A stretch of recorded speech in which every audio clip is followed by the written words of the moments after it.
back to my channel, or welcome to my channel if you're new. My name's Nastasia. This is my friend Drew. She's my little guest star today.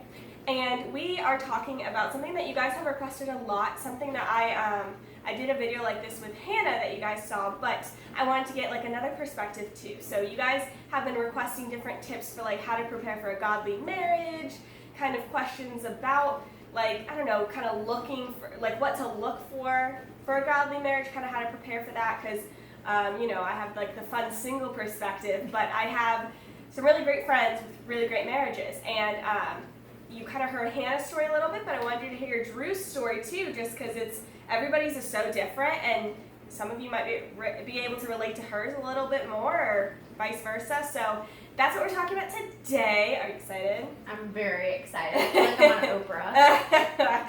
Well, in Oprah style, I would like you to know that I have chocolate covered espresso beans stuck in my teeth. Neither of us have any floss, so you're just gonna have to flosses these days? Before we get into it, if you end up liking this video, please give it a big thumbs up, and don't forget to subscribe to my channel so you never miss out on a video and a fun little interview every time I post. So we're just gonna get into it and to keep it super casual and just kind of like ask you some questions and just whatever you feel. Basically. Beautiful. So, I love that. Yeah. So first of all, do you want to kind of like talk a little bit about your marriage, like a little tidbit of like where you guys met, how you met, Dylan's name, which is Dylan. So I feel like it's important to kind of like rewind a little bit from where I met Dylan and talk about I didn't really have like a picture perfect like beginner starting to my relationships.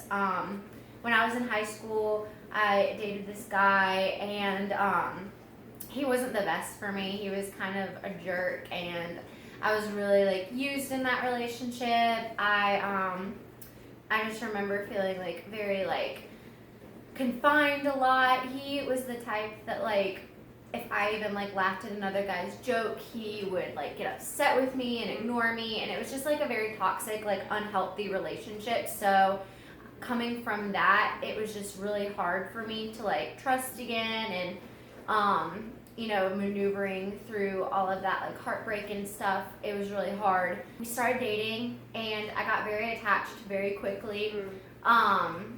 He was, like I said, very charming. He told me he wanted to marry me. We wanted to have kids together. My parents didn't like him from the beginning.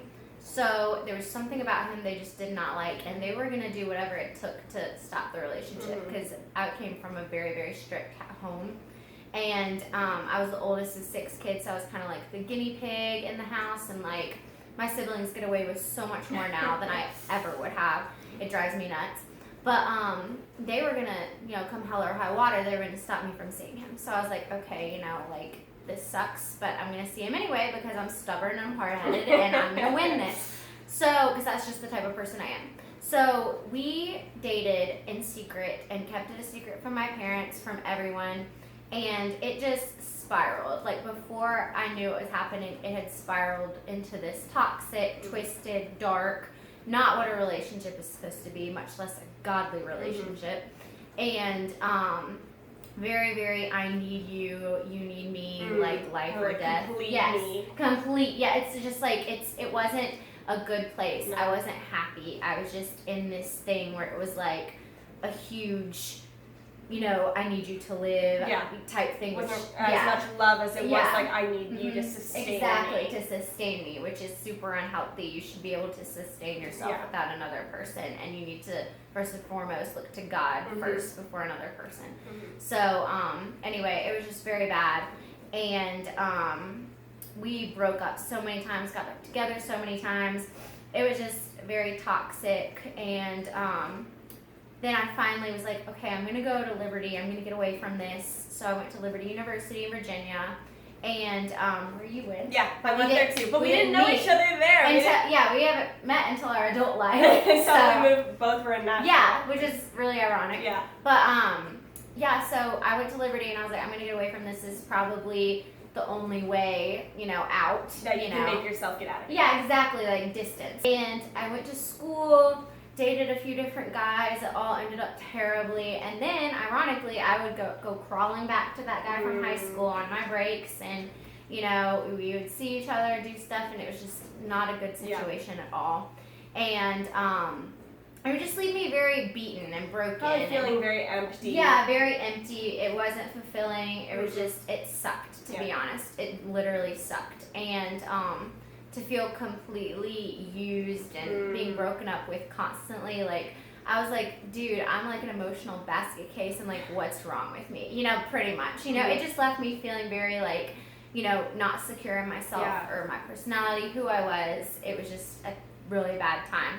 So pretty much what God did is he like kind of isolated me for a period of time to where I had nobody to turn to but him. And I went home from school. I literally lived with my parents again. I told God, I was like, I'm not going to date for a year. I won't even go on a casual date for a year. So I didn't. I literally just focused on me, focused on my relationship with Christ, and decided, you know what, I'm just going to work on me, and I'm not going to need anyone, because look where that's gotten me pretty much. You know what I mean? So I'm like, okay, I'm finally going to listen.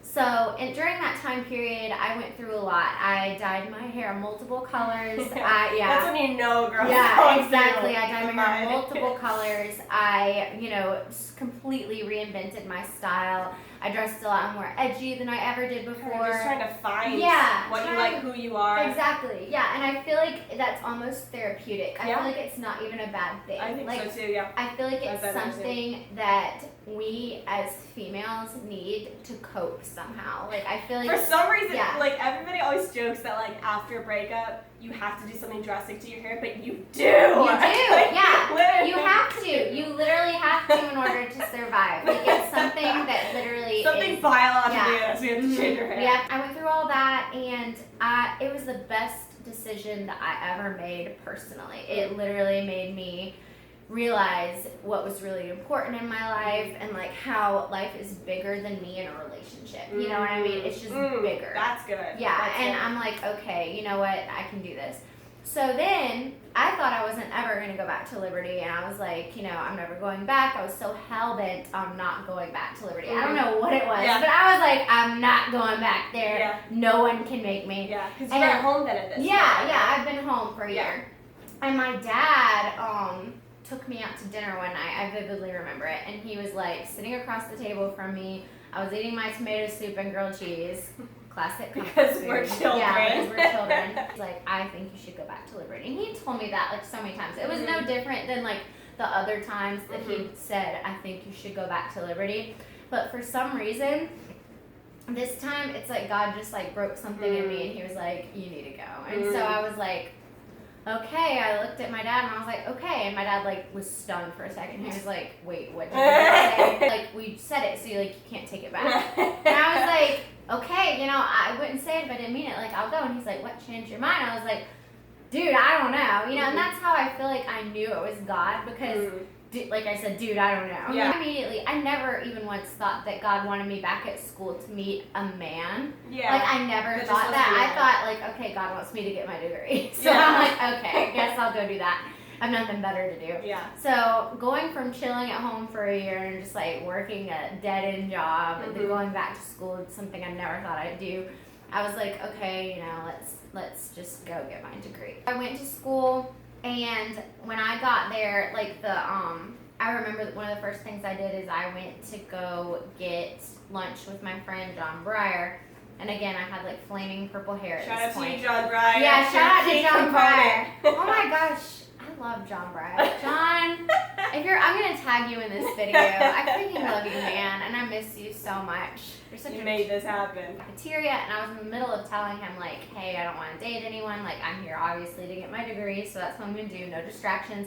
Like, I hadn't dated anyone for a year, and I'm like, let's go another year. You know what I mean? Like, this has been like a great year of healing, and I feel better than I ever had. Yeah, like, I'm not trying to like get my heart broken all over again, and just like all because of some like D-bag guy. Yeah. Like, I'm not doing that.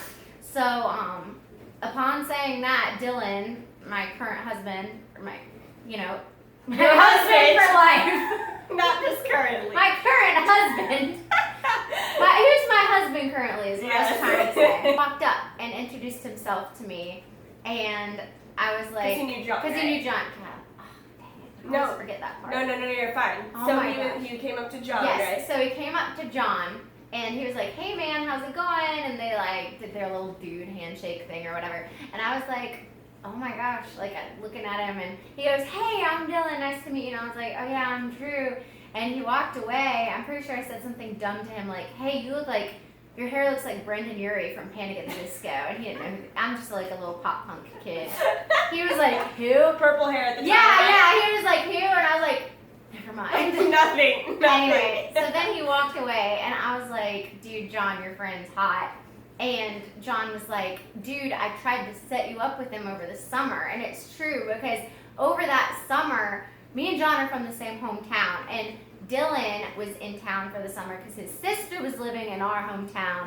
And John was like, Drew, you need to meet this guy. He's from Liberty. He's awesome. I'm like, I'm not dating any guy because I'm in a hiatus.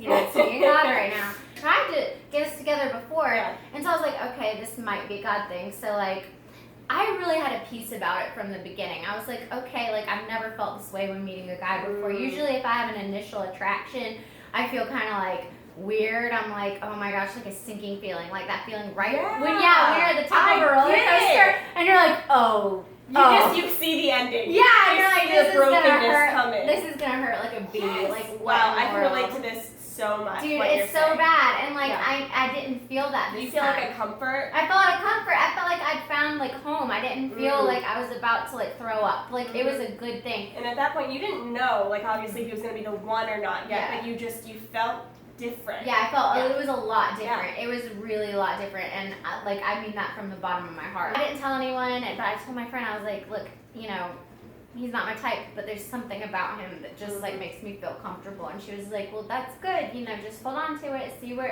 happens. I was like, okay. So we went on our first date, and it was hiking, which I'm not a big hiker. I'm from the beach, you know. I'm like, dude, I don't look hike. at you don't really. Yeah, I don't look like the hiking type. So I literally, like, I told him, I was like, what? How can I get out of this? How can I not hike with him today? So I was like, I don't have hiking shoes. And he's like, well, I'll buy you some. And I was like, who is this guy? Who are you? Like, what? No. And I was like, you know what?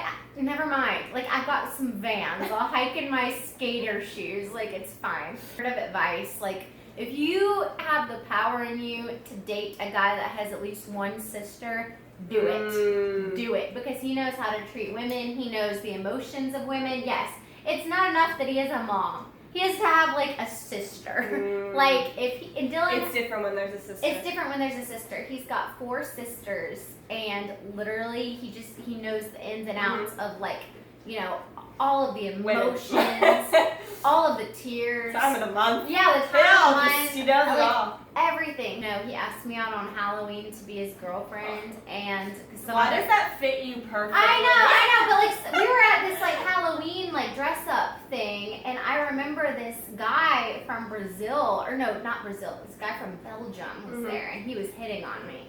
And then he took me outside and was like, will you be my girlfriend? And I was like, we lock this down. Yeah. He was like, I don't like that guy from Belgium in there. Will you be my girlfriend, and can we get out of here? And I was like, yes. Yes, we can. So we got out of there. I love that. Shout out to you, Belgium girl. But and you made this happen. So yeah, that's how, you know, we started being official. And like, you guys knew pretty fast, right? Yeah. That you guys were kind of like meant for each other. We started dating officially, like I said, on Halloween, and we got engaged in April and married in May. So what was kind of the feeling, if you can describe it at all, of like how you knew? How you knew, like do you think there was an actual moment for you that you knew like it's him? Are you able to share? Yeah, okay. I am able to share. I was like, no, it's stupid, but we were actually, it was actually our first date. I kind of really knew, but I didn't want to, you know, jinx it. Yeah. I didn't want to jinx it. But he was so concerned with the fact that I had only eaten a granola bar that day. Like, and it was only like 9 a.m. I was like, dude, like, I ate a granola bar, like, chill out. Yeah. But he literally, like, took me to a gas station and bought me a bunch of crap to eat. Oh. I know, and he was so concerned. He was like, please eat all of it. Like, I don't want you to pass out. He's like, drink some water. And I was like, no guy I'd ever dated had ever been like that. They're like, okay, please don't order too much food because it's too expensive. He didn't try to kiss me for the longest time. He didn't want anything from me. No, I think in that moment, that's really I good. knew. From your past, Yeah. like from what you were saying where you felt used in the past, I think it was good that kind of like, I think God put that in place in a reason, maybe put it on Dylan's heart for a reason, that it was important to wait to kiss you so that you could see. Exactly. That he didn't want anything from me. He just wanted to be with you. Like, who is this guy? Like, Yeah. he doesn't want anything other than my company. Yeah. He just wants my spirit. Yeah. He just wants Wants my literally soul to next get to to know his. you. You Yeah. know what I mean? And that right there showed me that I was like, okay, this is husband material. You know, because my body is gonna get wrinkly. It's not gonna be pretty forever. Yeah. You know, just from then on out, he's always been very selfless with me. He's always been very gentle with me. He's always shown me unconditional Christ-like love, and he's always been there for my spirit and my soul. And that's what you need ultimately. You need someone that wants to know you and know what makes you tick. You know what makes Being you known, being known for your true self. You need someone that knows you for your true self and will always continue to want to they know want you. to keep learning as much as they can. Exactly, and they're looking out for you. Yeah. You know what I mean? Like, everyone wants someone that'll look out for them and that will just be there for them, and like you need a best friend. You know what I mean? You need a best friend that you genuinely want to be with, but they just happen to be your spouse. Yeah. You know, and you love them romantically as well. Okay, so what kind of advice would you give like the girl out there who she's in a position where she's feeling like all she's ever been is used, or like all these guys she's dated have just treated her like crap, or they're just passive, or just honestly not, they're just stupid, and she feels like either she's doomed to just be with somebody like that, or either that or like she doesn't feel like she's worthy of anything different. Like, what would you give, what would you say to her? You are a goddess, a divine goddess, first of all. You're not defined by a man. And literally, it only takes one.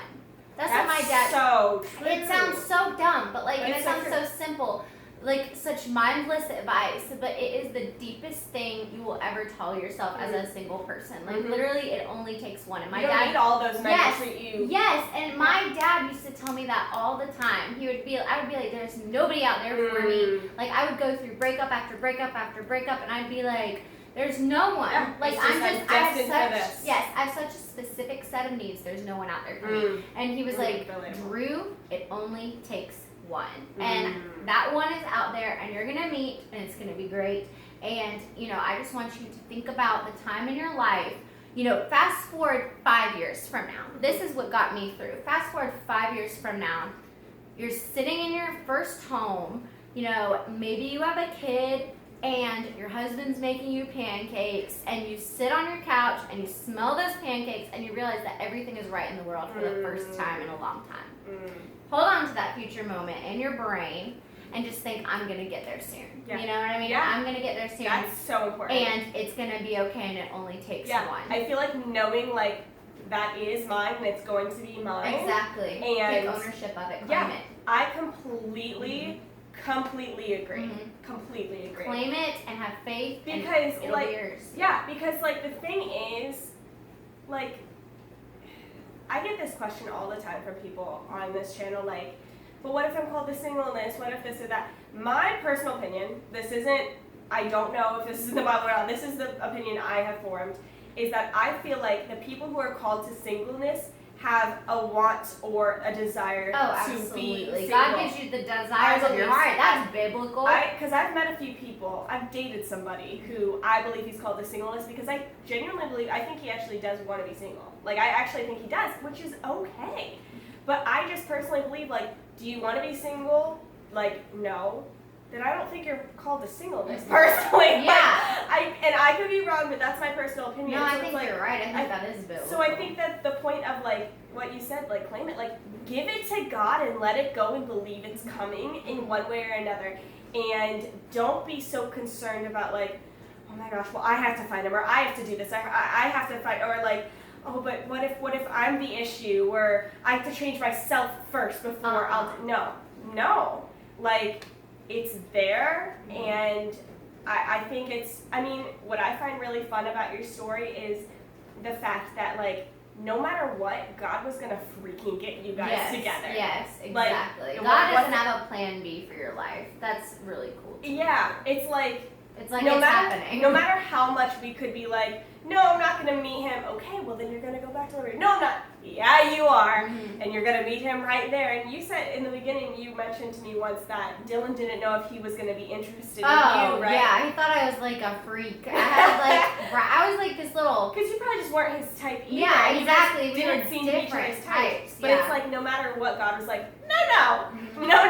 You guys are going on a date, and you both just from there, like, inseparable sense. And like, I've been with them, like, I've hung out with them. I love hanging out with them, like, both of them, not even just Drew. Like, they're freaking adorable together. They're literally made for each other. Like, they literally are. And I don't mean that in a you sustain each other type of way. I mean it in, like, you guys are so incredible as individuals. Like, God, of course, brought you guys together. And so, like, I can totally relate to, like, the feeling of, like, oh, all these guys treat me like crap, blah, blah, blah. And you say it only takes one. Mm-hmm. It only takes one. And, like, I just love it so much. So, thank you for sharing your story. I'm sure I'll probably have you do more videos on here. If you guys want to see more of Drew and her cool pink hair and her cool story and even her cool husband, maybe we'll try to talk him into doing a video. Oh, he's so awkward. He might do it though if I convince him. But anyway, comment down below your thoughts. If you can relate to Drew, I'll have her kind of look over them too and maybe comment back to you guys. But I love you guys so much. I hope you enjoyed, and I will see you soon.